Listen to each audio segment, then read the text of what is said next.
Welcome to Let's Curate's webcast series. Our third international jewelry exhibition, Culture Capture, is now live. This year, our objective is to present designers who use their unique backgrounds and customs to weave their own stories through their jewelry. Today, we're speaking to Megha Mundandishe, who crafts one-of-a-kind Indian-inspired pieces that celebrate individuality, sustainability, and connections to cultural heritage. Welcome, Megha. Great to have you with us today. It's an honor to be here, Meghna. Thank you for inviting me. It's my pleasure entirely. I'm always very curious about the aha moment, which creators sometimes stumble upon. We all have aha moments during random moments during, as we're living our life. When was that aha moment for you when you said, guess what? I think this is it. I'm going to be a jewelry designer.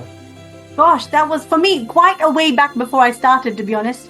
I was 16 years old when it was introduced the art of bead weaving jewelry. And between the ages of 17 and 18, I was looking to explore university options. And my careers advisor at high school then just saw one bracelet I made and said, that's what you should do. And at that point, I hadn't conceived the idea that, creating jewelry could become a jewelry path. It could become a business path, a career path for me.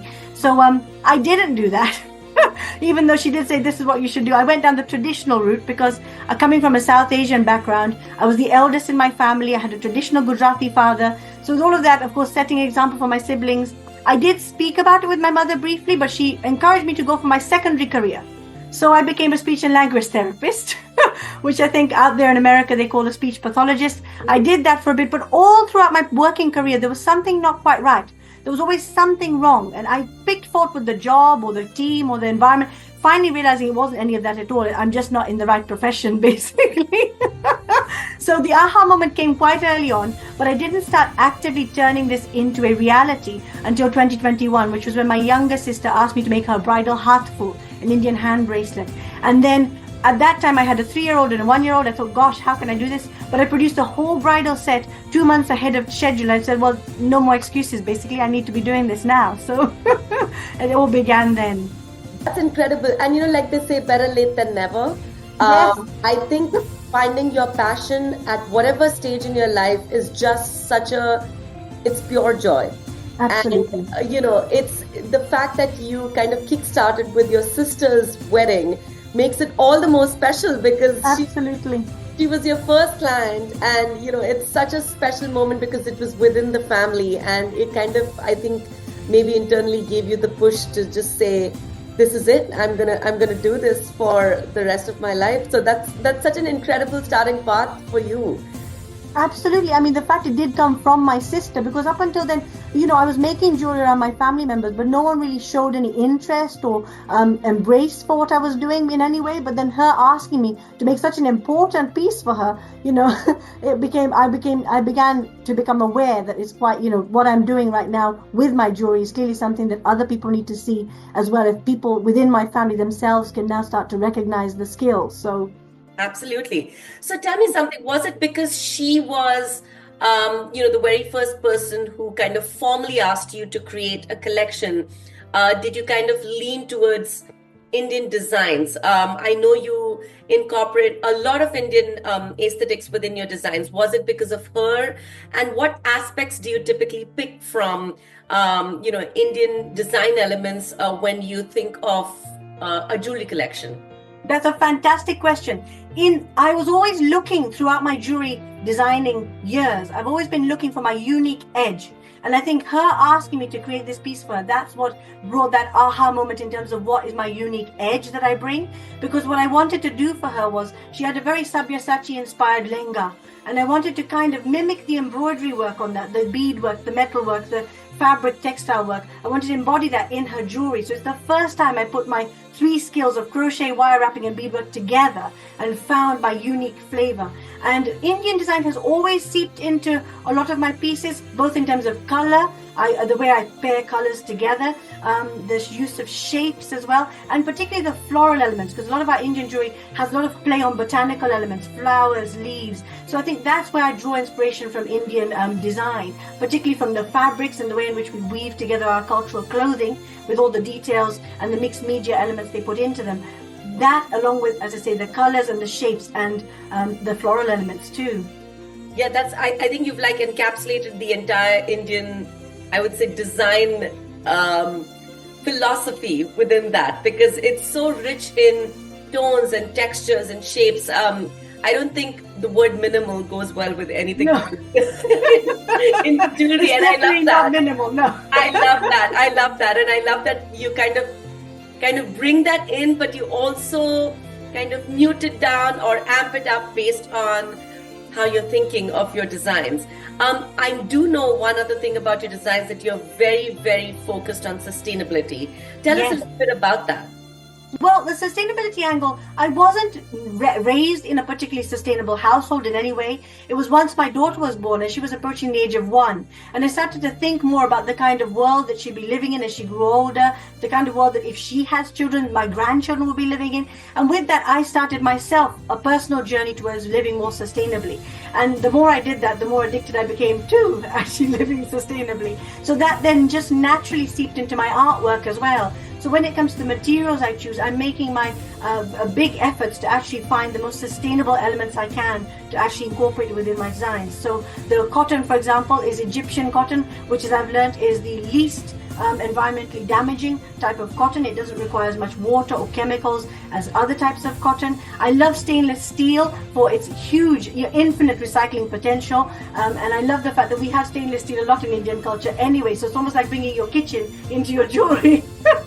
So I love using stainless steel as the base for a lot of my pieces. Of course, there is a bit of gold or silver plating over the top of my elements just to give them that little bit of added luster. And in some places, the jewelry wire I work with has a copper core, but again, copper is infinitely recyclable as well. So I do my very best to make sure I've got lots of sustainable elements. And then when it comes to throwing things away, every little bit of scrap that comes out of my jewelry making process, I save every bit of wire, every bit of thread, every bead. And then at the end of it, I was saving them for about 6 months. At the end of it, I've now discovered I can turn them into beads, unique beads, which I call scrap beads. And they're basically hand-woven beads. They take about half an hour each.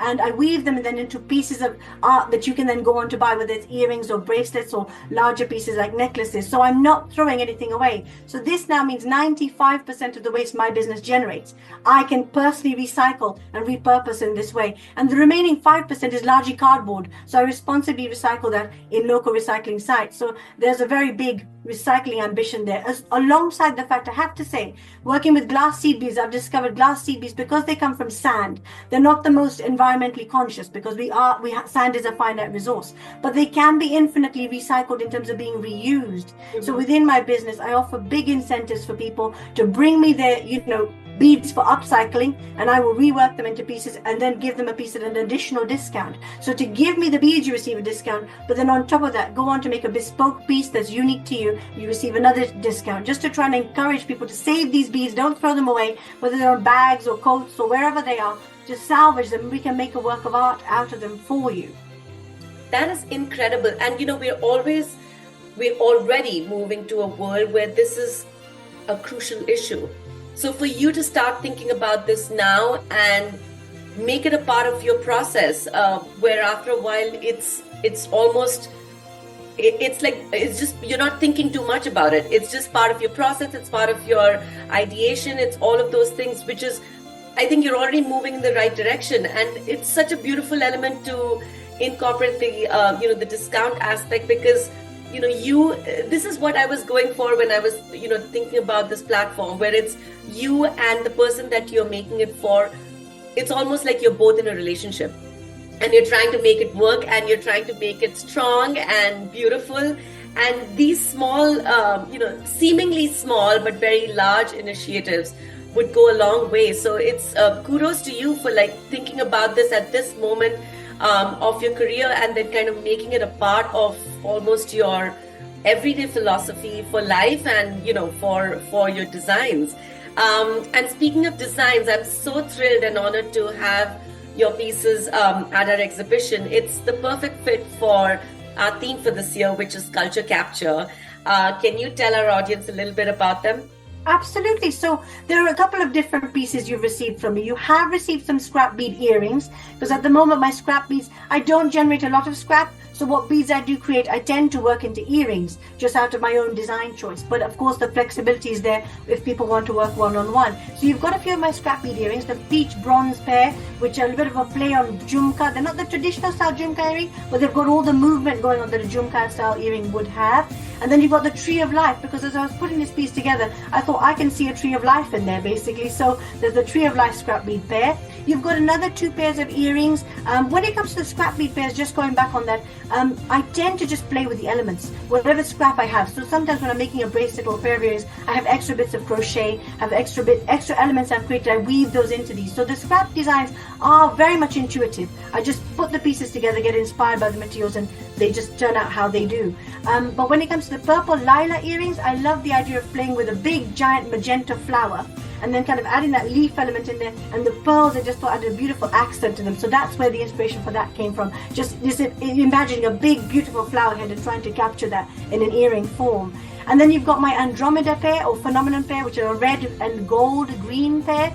That I have to say was a challenge, because working with red and gold, I've always been a bit averse to red and gold, strangely. I think because it's so stereotypically Indian, yes, I'm a bit averse to working with it. So that was a bit of a design challenge, but I loved working with it. I wanted to have exposed elements in that piece. So you could see a bit of wire, you could see a bit of hand wire work, a bit of crochet, a bit of beading. That was the play behind that. And then of course the big floral elements, which just happened to come into my designs. And typically a lot of peacock shapes tend to find their way into my designs, because I can't explain why, but I'm very drawn to peacocks in general. And peacock was the theme for my wedding. So it works its way into a lot of my designs anyway, the peacock. And being the national bird of India, I think it couldn't be more appropriate, really. It's got a lot of symbolism to it. So I love that.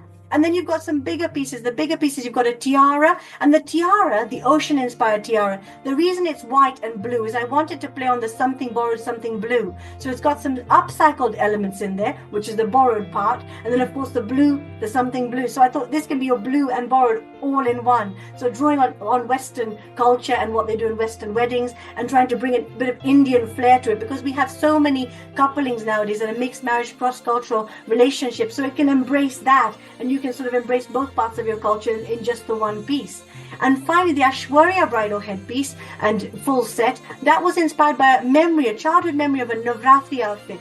For some reason in Kenya, I could remember quite boldly and quite vividly this Navratri outfit that really, the colors on it really captured me. And I wanted to play with more modern tones of red, green and gold to bring that into Indian bridal rather than the classic colors which I'm not naturally drawn to. So it was a play on that, and again trying to, with the necklace in particular, trying to weave a botanical garden, so you almost, no piece looks exactly the same. It's like you're wandering through a beautiful magical garden of reds, greens and golds with splashes of white.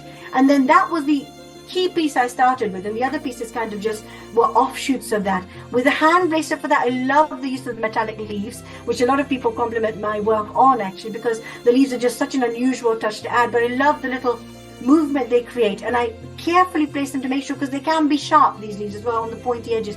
But the way that I layer my pieces with crochet as the base and then beadwork and metalwork on top, it ensures that your skin is never in contact with any of the elements that are likely to rub or irritate or cause an imprint on your skin. So that's a little bit about the pieces I brought to you. And of course, all of them had versatility built in. So when it comes to the bridal set, I don't like clasps myself. When it comes to jewelry, I've never found jewelry clasps that I'm happy to finish my pieces with. So I thought, well, why am I trying? I'll just go with a clasp-free look. So I got rid of the clasp and just created a clasp-free finish.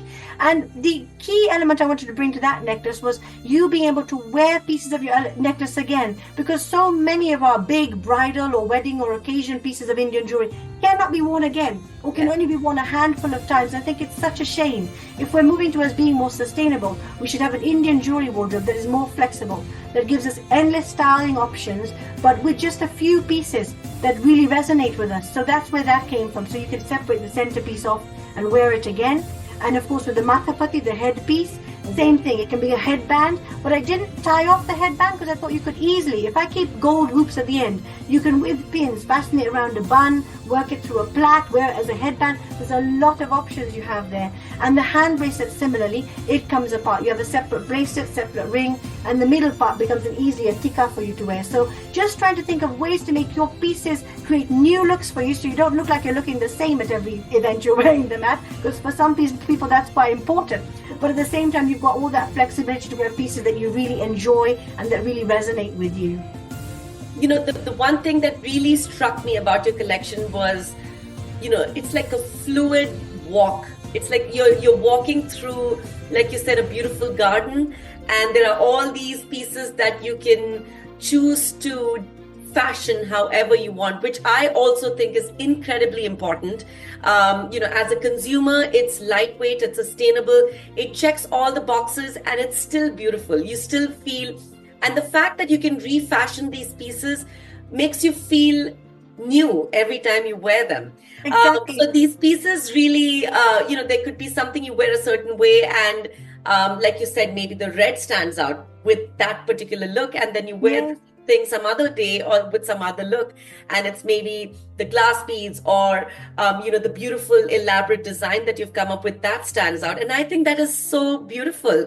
Not very many people, I think, put a lot of thought to that, because I think there is this some sort of a myth where it's a statement piece and it makes one statement and then that's it. Yes. But I think people are open to the idea of if I feel new and if I feel fresh and great with every new look that I tried on, I mean, that's a win-win for me as as one of your patrons, and for you also as a designer, because your design is being I would say given new life every time a person thinks of it a different way. So I really, really admire that part of your work, because I can see the thought process behind that, and I think a lot of people would really appreciate that in today's world. Like I said, it's very clear that jewelry designing seems like a beautiful way for you to connect with your cultural values. How do you see yourself incorporating these elements in future designs? Are you still going to keep that as your core design value? Do you think you're going to kind of move in some other direction, or just, I guess, discover things as they come along? I think that's a brilliant question. I think absolutely the cultural connection that I'm seeking personally with my Indian roots and heritage, and my desire to honor and embrace that heritage, that will always be part of the designs. I don't see that going away in any way, because I think it's very important, particularly when you live in a largely Western society. It's important to be able to find that connection with your roots. As I've grown older, I've found that I've wanted to honor and embrace my ancestral heritage more. So finding a way to do that in a way that it respects the Western society you live in and embraces it at the same time. I think the Indian tones will continue to remain throughout my pieces, but I will, of course, there will be elements of it that are very much in keeping with Western culture and society and Western styles as well, just weaving them together to effectively create a piece that really embraces every facet of a person's life when they're not raised in India necessarily, or haven't just lived in India. A piece that really does communicate the multiculturalism of the world that we live in. So Indian roots will definitely be communicated through my pieces in future, but I will be weaving in other elements as well, just to encapsulate myself as a person. I grew up in Kenya. I was raised partly in the UK as well. So just bringing that rich, diverse heritage and culture into the pieces as well, which is why working with individuals is fantastic, because for them, depending on what their background is, I can help work that into the designs to really embrace their entire cultural experience and effectively that individual, embody the individual through the jewelry. We wish you all the very best. Your passion is contagious, and it's, like I said, it is an absolute honor for me to have the opportunity to present your beautiful thoughts through your jewelry at Culture Capture. I want to tell our viewers and listeners that Culture Capture will go on until December 21st. And we hope you all enjoy and purchase these one-of-a-kind masterpieces by Megha. For more updates, follow us on Instagram at @lets_curate. And happy curating, everyone.